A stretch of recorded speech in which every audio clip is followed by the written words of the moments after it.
Thank you. And thank you so much to everyone for organising this event. It's a really important mark of respect for Andrea, as well as an academic exploration of her work. And I'm not an academic, so there you go. More on about that. But I did come up with a new name for the pro-prostitution male academics, which is dickademics.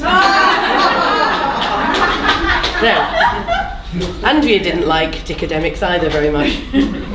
And I was asked to speak here today, not only because I'm an anti-sexual violence campaigner, but also because I was friends with Andrea for about 10 years before she died.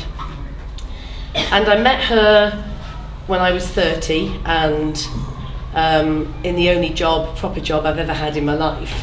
And Jalna Hanma, who's a brilliant feminist campaigner and academic, one of the good ones, had employed me to do some media work around the conference in 1996 in Brighton, which was a week-long event looking at all forms of men's violence to women and girls.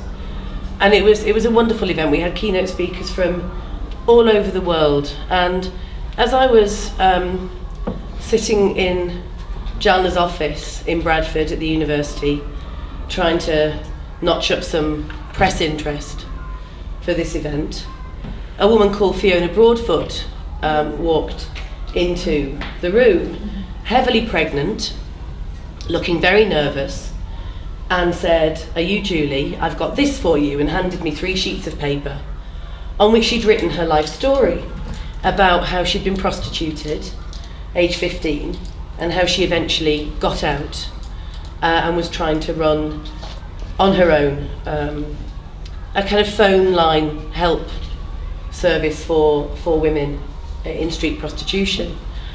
And she said, "I've heard about this conference," when I called her later and said, "Wow, I've just read your story." And she said, "I really want to come to it, and I'm very frightened. I've never been to a feminist event." So I did the only humane thing I could think. I put her on a panel with Andrea Dworkin. So I thought, how good is this? I'd never met Andrea. Fiona hadn't yet heard of her. She then, a week later, came along and brought a woman called Irene Iverson, whose daughter had been pimped into prostitution as a 14-year-old, and at 17 was murdered by a punter. And Irene was campaigning against pimping. She set up an organisation called the Coalition for the Removal of Pimps. And I put Andrea on this panel. Irene on the panel with Andrea Dworkin as well. And I'd never met Andrea. And in Brighton, I did meet her, and the panel went brilliantly.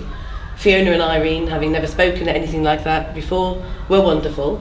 And partly why they were wonderful was because Andrea was so kind and warm and respectful of them. And I realised then, having spent 6 months with other colleagues working to organise this conference, where they had been screaming in frustration at how all the fucking American feminists want power showers, and they want pillows that are too soft or too hard, and they want to make sure that the hotel they're in has 24-hour room service. And they were so conceited and so don't you know who I am when I would ring them to ask for their biog for the press. Be like you are now, Julie. Exactly. I taught at their knees. Now Andrea was completely unlike any of the other feminists I had met. And then I thought, but hang on a minute, she's got a terrible reputation. Because she did. This isn't a hagiography, by the way. I mean, Andrea could be a nightmare. And I'll say from the beginning that I didn't agree with everything she said or wrote. There are things I quite profoundly disagree with. Some of her theory, not much, but some. But Andrea was known to be a prima donna, a princess. She would insist upon first-class travel and really good hotels.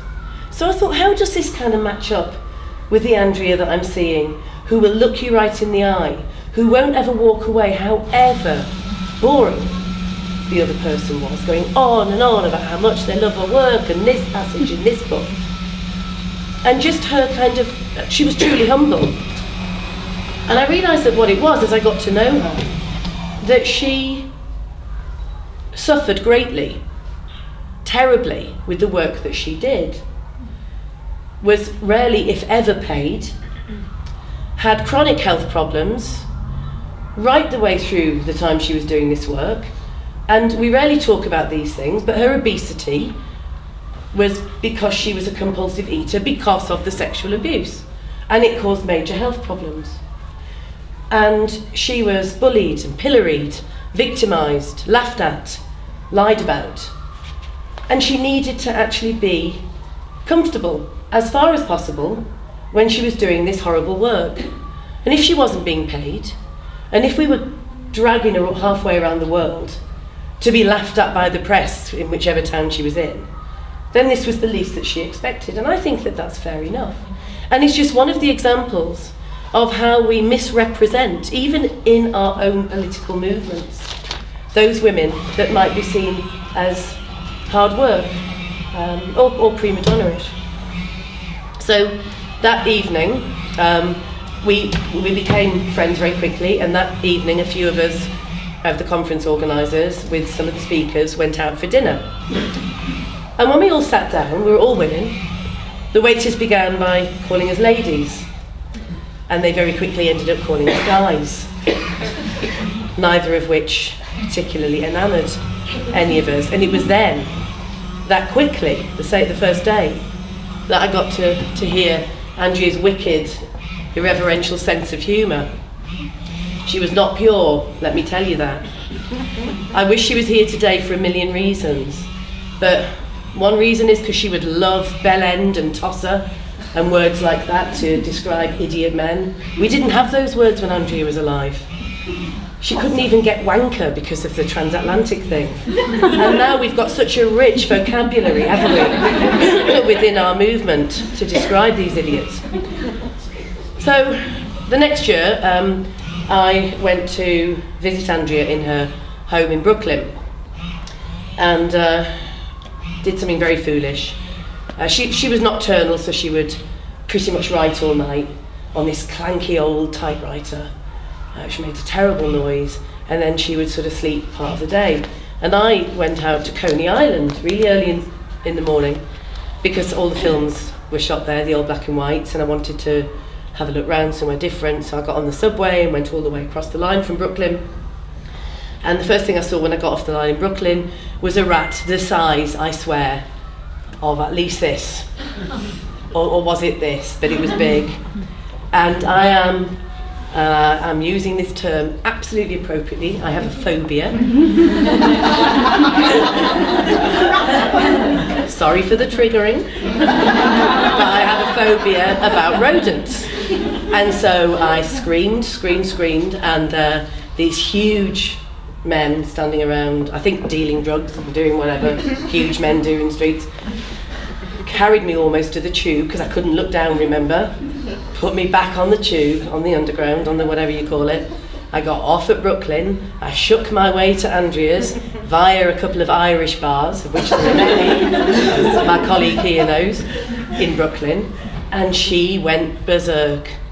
I don't believe you would have gone to Coney Island without me telling you first. Of course there are rats. And she thought I meant the men. She got the story.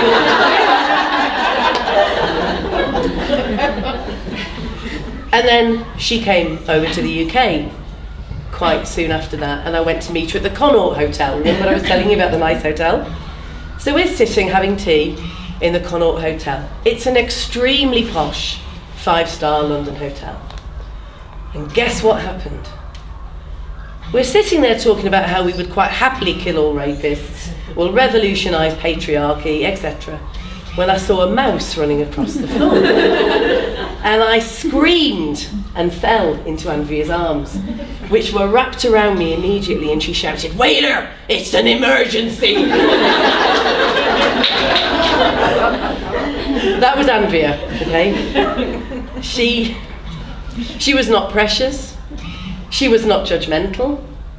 She was not in any way conceited. She had a sense of the worth of her work, as opposed to a sense of her worth, of her as a human being. And that saddens me to this day. And I think that the last sort of very short personal story, which again highlights, I hope, what Andrea was like, was when she told me she'd been writing to a brilliant feminist called Alice Vax. Now remember that name if you haven't heard it, it's Vachss. And she was a sex crime prosecutor, a special prosecutor in Queens. And she'd written a great book called Sex Crimes when she was sacked by a judge because she uncovered a child abuse ring. And she used to put serial killers and rapists away on a regular basis. Andrea saw this book, read it, wrote to her, and they had this kind of exchange of letters.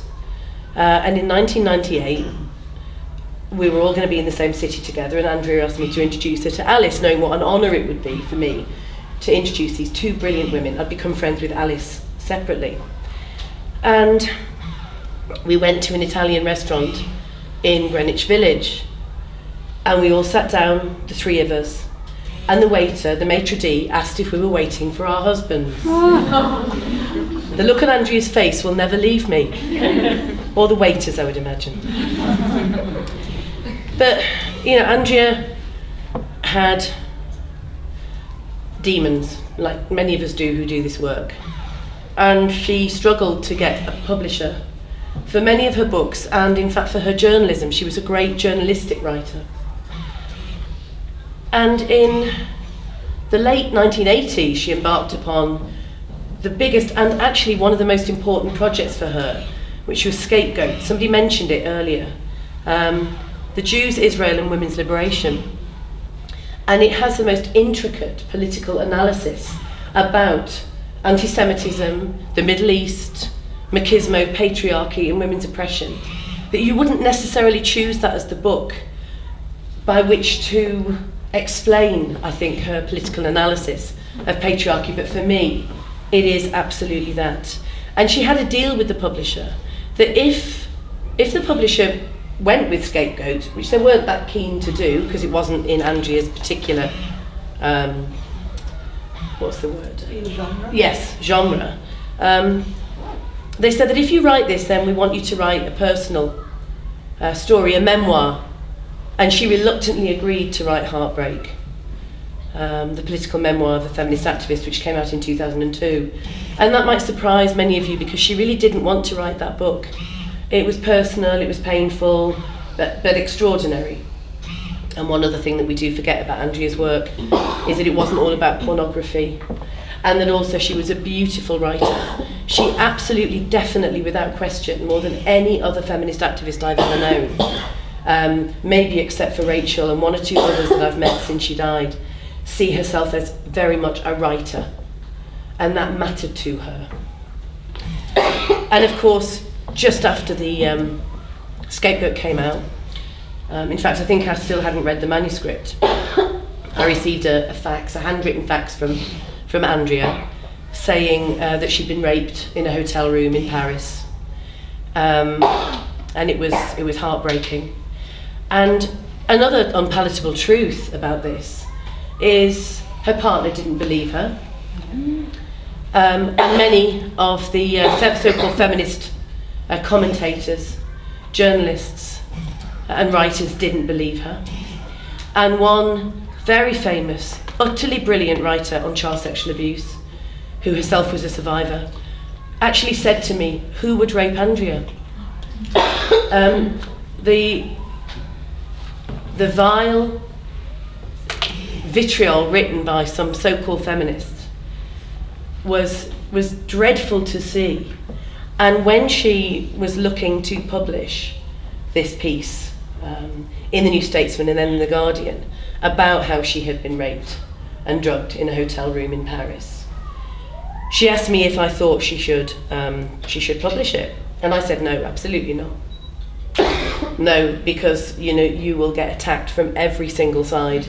My view is you would leave yourself open to the most horrendous treatment. And she decided to publish it, and I think it was both right and both maybe a mistake of her to do that. But what it did was it brought all of the misogyny out of the woodwork from those that said that they were feminists, that said that they put women before men, that said that they would always believe women. It showed, actually, in its rawest form, and this was very, very depressing, and I know to Andrea in particular, that we realised that we couldn't trust so many women, even in our own movement, that we still hadn't got there, that we still blamed women. We thought that women who weren't conventionally attractive couldn't be raped. We thought that maybe she was mad rather than raped. All of this took a terrible toll. And I'm sorry, I didn't want to depress you today, but I think it's important to say that her work was built on a bed of pain. She never ever lost hope, and this is what I think it's really important for young generations of women to remember today, because so many now are getting the same level of vitriol as Andrea did. But with Andrea, it was directed in a very personal way, because she was so famous and she was so visible as an anti-porn activist that the pornographers themselves took her on. And actually the industry's so huge now, you know, you may not necessarily in the same way get individual pornographers giving a hoot about us, although I know some colleagues do, Gail Dines does, etc. But I think that we need to remember that she carried on doing this work despite the terrible toll it took upon her. Now, she told many stories during her life that were not heard. And there was no particular legal reason for some bits of her story to be left out of interviews, but they were. And I think that again shows us that some truths and realities about Andrea and feminists like her are unpalatable. And one was about Allen Ginsberg. Do you know who Allen Ginsberg is? Mm-hmm. So he's one of these kind of beat writers, you know, poet. Andrea absolutely adored him, based some of her writing style on him. And they ended up sharing a godson, and she got to know him a little bit. And by this time, and I write about this in an interview I did with her the year before she died in 2004 in The Guardian, which you can still find online. So it gives chapter and verse of some of this story, although the lawyers took some out. So they shared this godson, and when the godson was bar mitzvahed, they found themselves in the same room. And of course, what do you have at bar mitzvahs? You have 12 and 13 and 14-year-old boys, don't you, and girls. And guess what Allen Ginsberg's tastes ran to? 12-year-old boys. And Andrea knew about this. And in fact, he was a member of the North American Man-Boy Love Association, an unashamed child abuser. He's dead now, but he couldn't sue. So Andrea decided, it's a bar mitzvah, but so what? Jews always argue at bar mitzvahs. So she had just the day before, had been clarified in, I think the Senate had just clarified, that child abuse images used as pornography was in fact illegal. This hadn't been clear in law prior to that day. So she was in good spirits, but of course Ginsberg wasn't. So she tried to avoid him at first. And he kept following Andrea around and saying, "What's your problem? What's your problem? Why won't you talk to me?" to Andrea. "Is it because of the legislation? Is this why you won't talk to me? You're a Nazi, you're an idiot, etc." And Andrea said, "Yes, of course I've got a problem with child abuse and depictions of child abuse, because I'm a feminist and I don't think that children should be abused and raped, which you obviously do." And he said, "Well, I've never met anyone with your views who's intelligent." Mm-hmm. And she said, "Well, you haven't been out much then, have you?" And he said, "But the right wing want to put me in jail." And she said, "Yes, they're very sentimental. I'd kill you."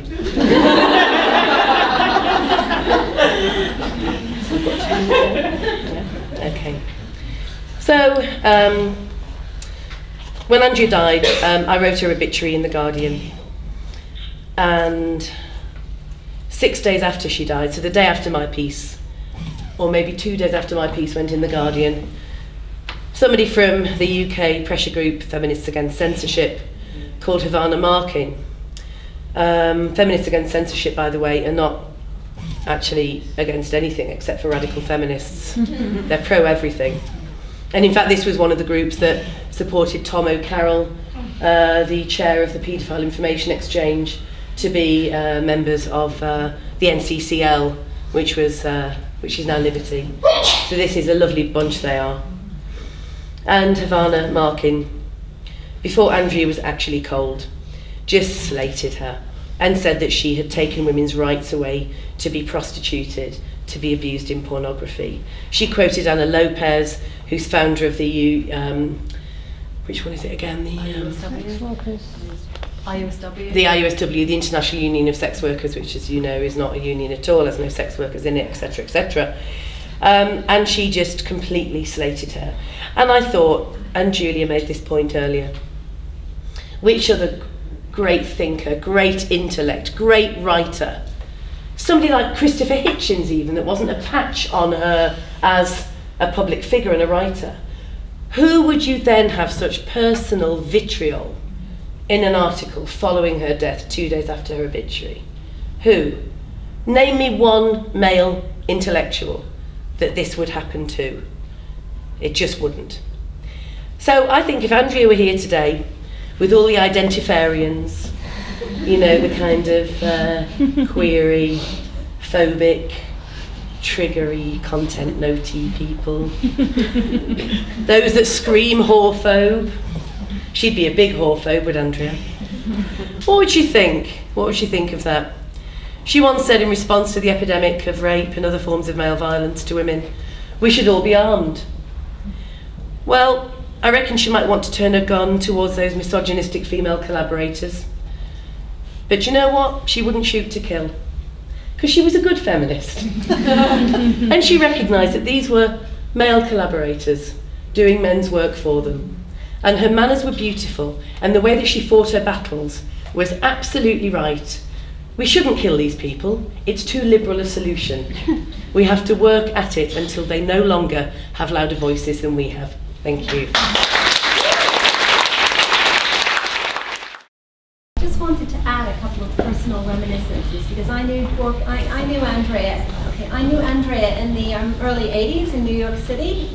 I got involved with Women Against Pornography, and she was like the general who I was in awe of. And I don't think I got to know her as well as Julie did. I met her a few times, and she just the thing about her generalship was that she was both very soft and very fierce, and it was the soft, fierce energy that was amazing.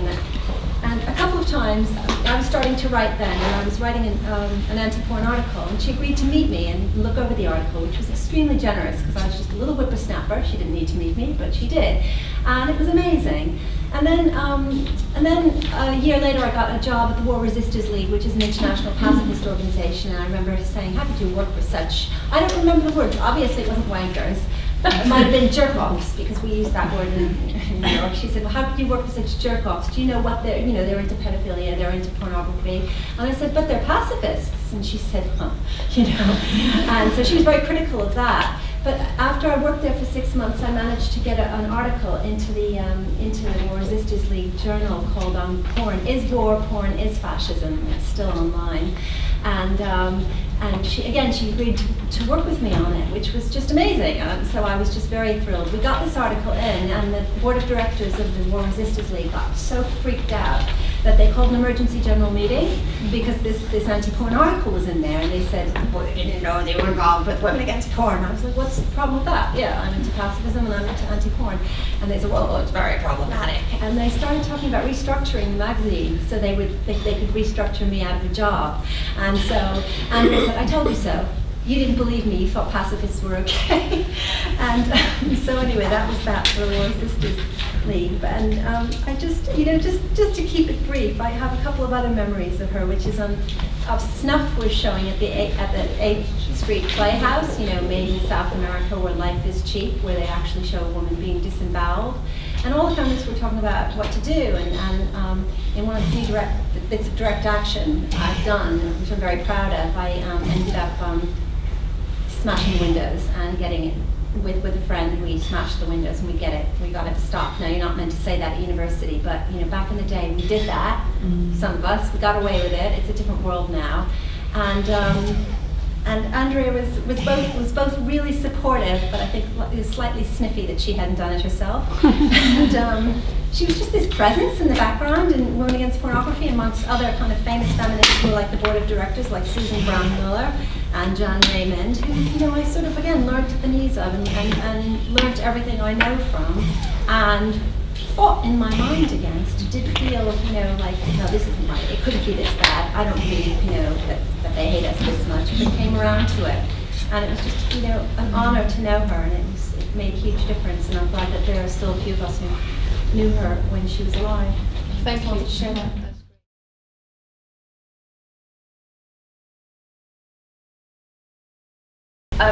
Our second speaker then is Rachel Moran, who is a survivor of prostitution and a founder member of Space International, a campaign group dedicated to raising the public's consciousness about the harms of prostitution and lobbying governments to do something about it. She is the author of Paid For: My Journey Through Prostitution. Thank you.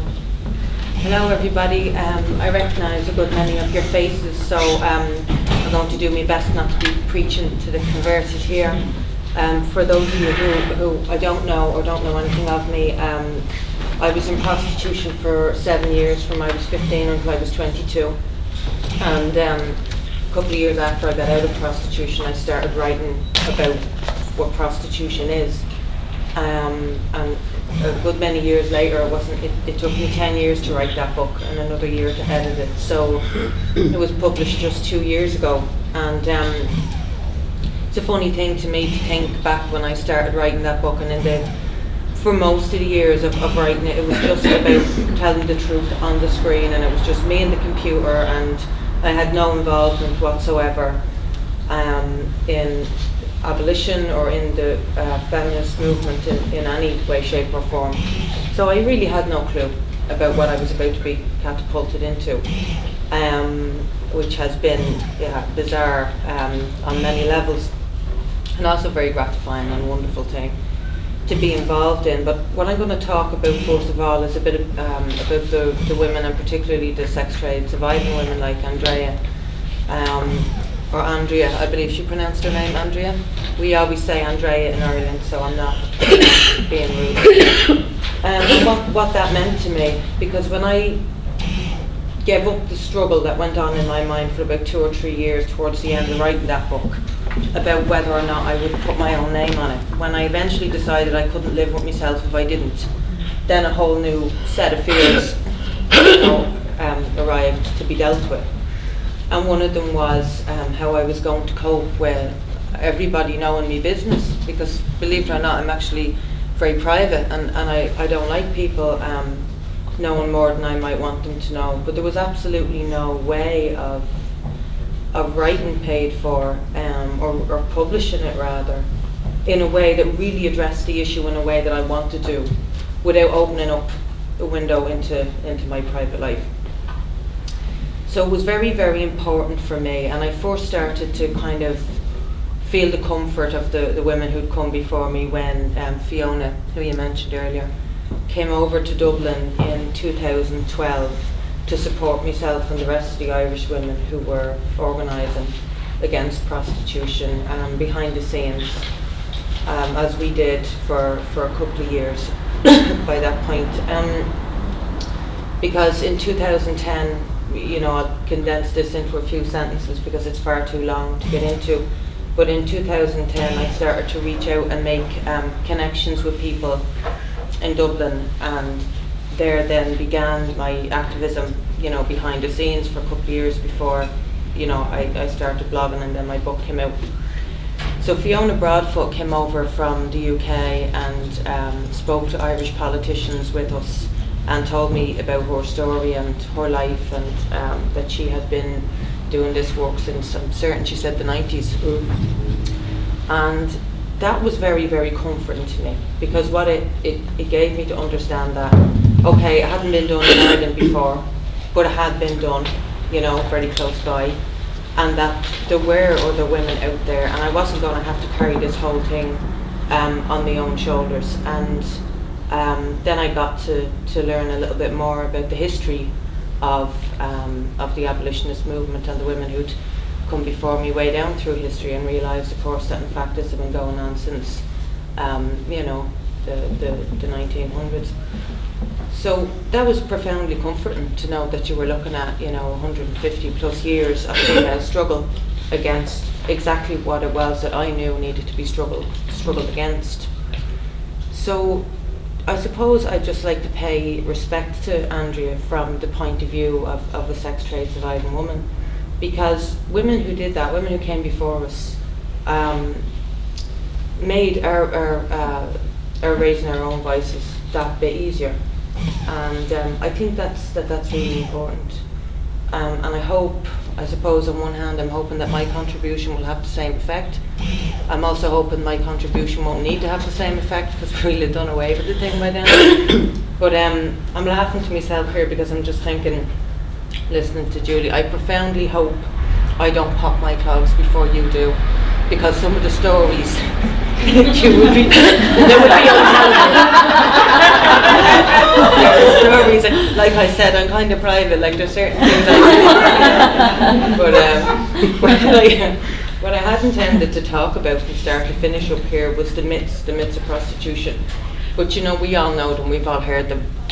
So I think what I'll do is, and there are hundreds of them, but like 5 of the big ones that keep on popping up, I've made a note of them here, and I've decided that maybe the better thing to do is, rather than pulling these myths apart at length, I don't feel that's very necessary. I think a lot of us really get this already, and we know why this is bull. But what I've done instead is to just write underneath the myths that I'd selected the quickest one-liners that we can kick them back, that would fit into a tweet perfectly, Right. So, abolishing prostitution has led to more rape in Sweden, right? That's one thing we hear all the time. More rapes are reported in Sweden, right? Simple as. More rapes are reported in Sweden proportionally. The reason for that is because the culture in Sweden takes a woman's safety far more seriously than it does elsewhere, and that is a simple fact. Legalising prostitution makes it safer. 127 deaths in 15 years in Holland, 0 in Sweden. So there's your answer. Prostitution is about sexual freedom. It is part of women's historical struggle to control their own bodies. That one particularly sickens me. It is not women who get to control their own bodies in prostitution, it is men. Prostitution and trafficking have nothing to do with each other.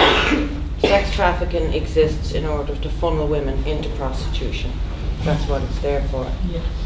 The sex in prostitution is consensual sex. If that was the case, there'd be nobody getting paid. So I think I'm going to cut that short, because I really prefer the Q&A, and I love how interesting some of the questions can be and the conversations we can get going. So I'll leave it at that. Thank you.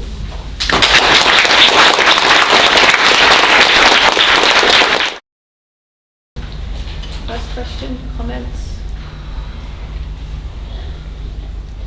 Yes. I'll kick on. Go on then. I think what struck me about what you were saying about Angela, and also what you were saying, Rachel, and also the kind of current political climate of silencing, is the last thing that anybody wants is witness testimony.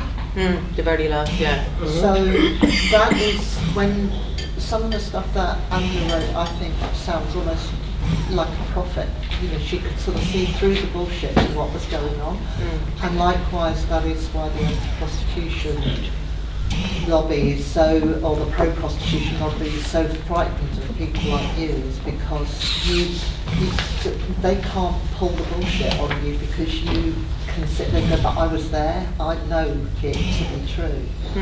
And I don't think there's a question actually in that. It's just, I think it's really important that you doing what you're doing. Thanks very much. I remember walking to my hotel room in Copenhagen last year, about a year ago, And I had, because I suffer from insomnia, and I could be awake anywhere between 24 and 72 hours. And by the time you've been awake for 72 hours, you're beginning to hallucinate. You're not compos mentis, you know, and you're not in a good place in your mind at all. And that doesn't happen. It doesn't get that extreme very often, thank God. But it's very regular that I'd be awake 24, 26 hours, you know. That was one of those times. And I remember feeling just so low, just so low, so exhausted, and not even in my body, but in my mind, just in my psyche, you know. It's like, and there's this relentless, I mean, the bullying is off the scale. I have lost count of the amount of death threats, rape threats, you know, I mean, like sometimes they even make me laugh, to be honest with you, when they get, you know, creative with their language. Because when something is coming at you all the time, it loses its, which is like prostitution in that sense, you train yourself to get used to it, you know. Like I had one idiot sent me a message on Facebook recently, going on about, you know, you feminist, blah, blah, blah, and you know, whatever he said, a lot of it was mundane. And he wrapped it up with, I hope you suffer. And for some reason, as simple as it may sound, I burst out laughing. I just like, I hope you suffer. Like, with everything I have to dealing with in my life, I'm supposed to be worried that this idiot I don't know from a hole in the wall, hopefully I suffer. Do you know what I mean? So I suppose when you do that and you cultivate a bit of sense of humour around it, it does make things a bit easier. And definitely having, you know, such a fantastic crew of women internationally who have me back, that has been an absolute godsend. You know, it's... Yes, at the back. I'll stand up. I'm really glad there's a conference finally about Andrea Dworkin. You know, I mean, it seems a long time coming. But I mean, I wanted to say that, I mean, I was prostituted in Cambridge, and so I find being here really, really hard. And when one of the things that made me say yes to coming is that because I feel that the spirit of Andrea Dworkin is in me, sort of saying, don't let the bastards, you know, it's like it goes through everywhere in this town as far as I'm concerned. It's like I feel when I'm walking in Cambridge that I can feel her and me having this war with the sort of side of me that is saying, just bomb the whole city, you know, and just like, you know, just and I think that what I find so surreal about places like Cambridge is that it goes on, you know, when people say prostitution is underground, well, in somewhere like Cambridge that is sort of true, because nobody likes to think it's happening here. Everybody goes, it doesn't happen here, it happens in London. You know, and I had like over about 17 years of being tortured in Cambridge, and when I looked for help, I got, oh, that happens in London. You know what you like, you know, and anyway you're middle class, so you should be, you know, what you're moaning about. And I think Angela Dworkin was the only thing I ever read that made any sense to me at the time. You know, everything else made no. I mean, and so, and I did meet her, and she read some of my writing, and she's the reason I'm a writer now. It's like, I don't sort of see myself as a feminist, I see myself as a writer first and foremost. And anyway. Thanks, Rebecca.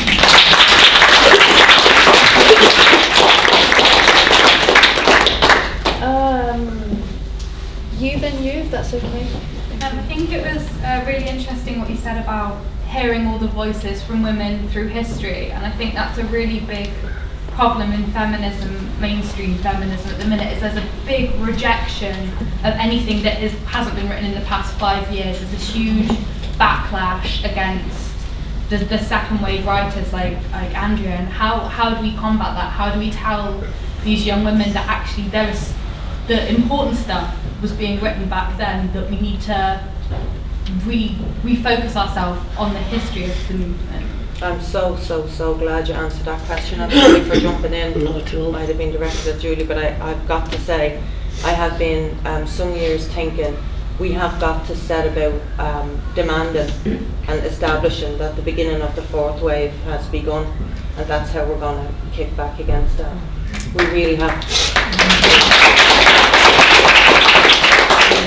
in all of our writings, in all of our tweetings, in all of our, you know, social media and everything, we just start that as of now and get that out, because when it gets loud enough, there'll be nothing they can do. At the back. Thanks, yeah. I wanted to come back and address this issue, which perplexes me in life as well, about how folk could possibly deny or respond with incredulity when a woman says she's been raped. Especially a credible woman that we, you know, but anyone actually, but especially somebody that should know better. Somebody that should know better. No, I'm not talking about the people that do the denial. I'm talking about the people, those of us who claim we've been raped, been abused, we've been subjected to whatever. And I've thought about it a lot. Thanks, Kate. I absolutely agree. And can I just say something that I didn't have time to mention in my presentation? I'll be brief. But it was something that Andrea was very involved in, that you may not remember, and certainly younger feminists may not know about at all. But it was when the Monica Lewinsky scandal broke, where Clinton was sexually exploiting a young intern, and he was demanding, and I'm not suggesting that it was a non-consensual agreement, but she was a young woman, he was the president, and he was having her give him oral sex on her knees whilst he was fully clothed, and this was a regular pattern. And then, of course, and then there were allegations, of course, about Clinton being sexually abusive and in fact raping other women, none of which ever got to court and was proven. But I'll let everybody just have their own sort of license to imagine in the room. And what happened in the States was that some of the feminists who were more mainstream, like Gloria Steinem, supported Clinton against the women, because he, of course, gave a lot of money at the time to violence against women initiatives. And so they thought, they would say strategically, that if we alienate Clinton, and if we speak out against him, then we'll betray all the other women who could be helped by this big package of millions of dollars. Andrea found this repellent. She was heartbroken. She could not believe. She ranted on the phone constantly to me and others about it. And in 1998, she wrote something in The Guardian, and she's talking about a man who in a predatory way is using women, particularly young women, blah, blah, blah. She then talks about Hillary Clinton and says, you know, I think that what Hillary's doing is appalling. She's covering up for a man who has a history of exploiting women. If there's one thing being a feminist has to mean, it's that you don't do that. You don't use your intellect and your creativity to protect a man's exploitation of other women. She's done it before and she's doing it again. And she absolutely did. Those women were sold down the river. And she says here, and then I promise I'm going to finish, she says, as for the conspiracy theory, I just don't believe it. Yes, there are right-wing people who hate the Clintons, but to think there's a conspiracy would mean somehow the right wing planted the young woman in Clinton's office to entice him into sexual acts. And she says, I have a modest proposal. It will probably bring the FBI to my door, but I think that Hillary should shoot Bill and then President Gore should pardon her. The silence from other feminists in this country is deafening. She says Clinton has good policies for middle-class women, but I don't think he has good policies for poor women. And this is the type of work that Andrea did, the type of statements that she made that we could forget because we're so focused, I think quite narrowly, on her anti-porn work, which is hugely important, but that's not all there was to it. She always had a race and class analysis of patriarchy and of pornography in the sex trade. And we should, of course, continue that legacy.